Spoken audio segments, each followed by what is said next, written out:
నమస్తే, నేను ఆదిత్య. ప్రముఖ కమేడియన్, విలక్షణ నటుడు రాజేంద్ర ప్రసాద్ ఇంట విషాద ఛాయలు అలుముకున్నాయి. ఆయన కూతురు గాయత్రి గుండెపోటుతో మరణించారు.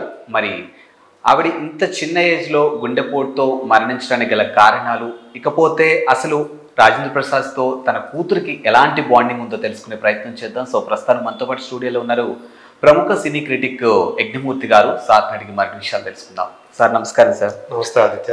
రాజేంద్ర ప్రసాద్ గారి గురించి కానీ ఆయన నటన గురించి కానీ ప్రత్యేకంగా చెప్పాల్సిన అవసరం లేదు. ఈరోజు ఆయన ఇంట ఒక విషాద ఛాయలు అలుముకున్నాయి. ఆయన కూతురు గుండెపోటుతో మరణించారు.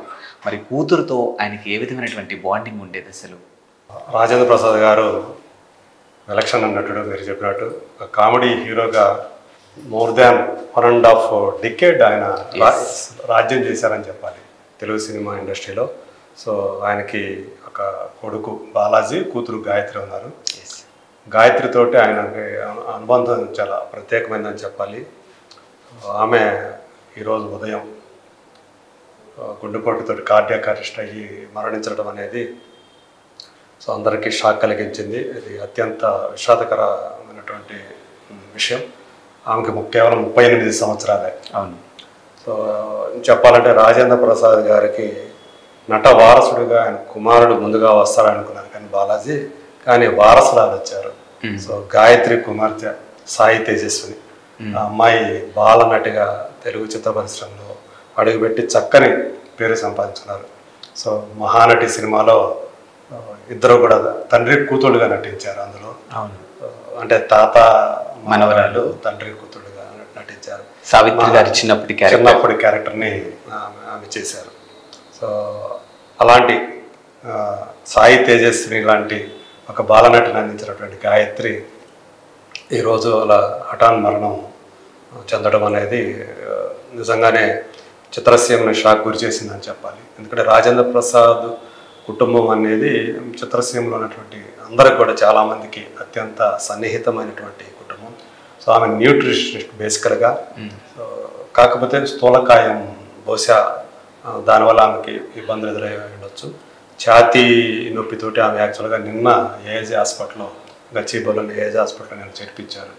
సో చికిత్స పొందుతూ ఈరోజు ఉదయం ఆమె మృతి చెందారన్న వార్త విని అందరూ కూడా చిత్రసీమకి చెందిన వాళ్ళే కాకుండా రాజేంద్ర ప్రసాద్ అభిమానులు అందరూ కూడా షాక్కి గురయ్యారు.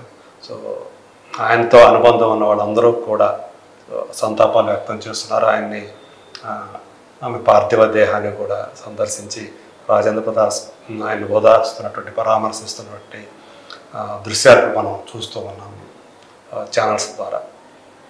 యాక్చువల్గా అంటే గాయత్రి అంటే తన తల్లిని గాయత్రిలో చూసుకుంటున్నానని చెప్పి 2-3 సందర్భాల్లో ఆయన ఓపెన్గా చెప్పడం జరిగింది సినిమా ఈవెంట్లో. అంటే 10 ఏళ్ల వయసులోనే రాజేంద్ర ప్రసాద్ గారు 10 ఏళ్ల వయసులోనే ఆయన మాతృమూర్తి చనిపోయారు. సో అప్పటి నుంచి కూడా అంటే నేను నా కూతురు పుట్టినప్పటి నుంచి కూడా నా తల్లిని, నా కూతురుని చూసుకుంటున్నానని చెప్పేసి ఆయన చెప్పేవారు. విపరీతమైనటువంటి ప్రేమ. కాకపోతే ఆయన అభీష్టానికి విరుద్ధంగా లవ్ మ్యారేజ్ చేసుకున్నారు.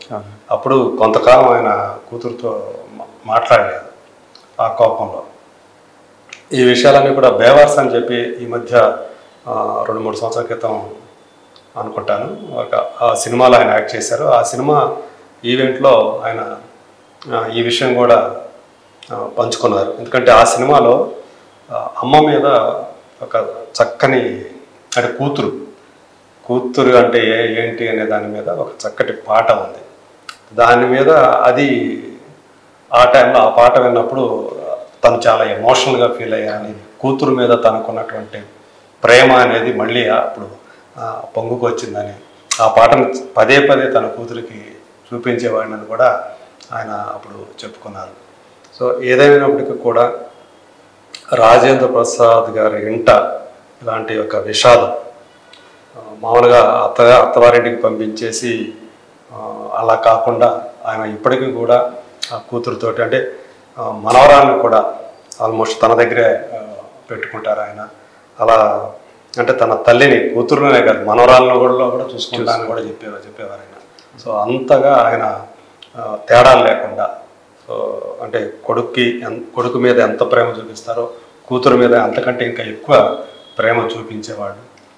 అలాంటి ఆయనకు ఇలా చిన్న వయసులోనే 38 ఏళ్ల వయసులోనే కూతురు మరణించడం అనేది, ఆ వియోగం ఏదైతే ఉందో, ఆ విషాదం ఏదైతే ఉందో అది ఇప్పట్లో తీరని విషాదం అని చెప్పాలి ఆయనకి సంబంధించి.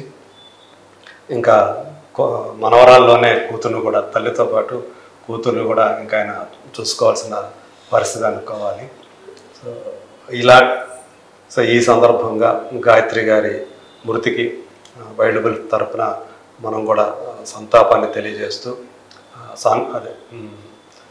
అశ్రునివాళి అర్పిస్తూ రాజేంద్ర ప్రసాద్ కుటుంబం ఈ విషాదాన్ని నుంచి వీలంత త్వరగా తేరుకోవాలని మనస్ఫూర్తిగా కోరుకున్నాం.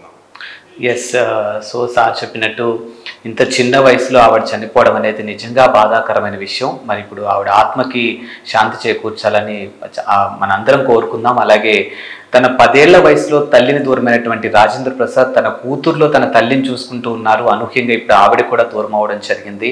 సో మరి ఏదేమైనా రాజేంద్ర ప్రసాద్ కుటుంబానికి కావాల్సినంత ధైర్యాన్ని ఆ దేవుడు ప్రసాదించాలని మనస్ఫూర్తిగా మనం అందరం కోరుకుందాం. And thank you sir, thank you.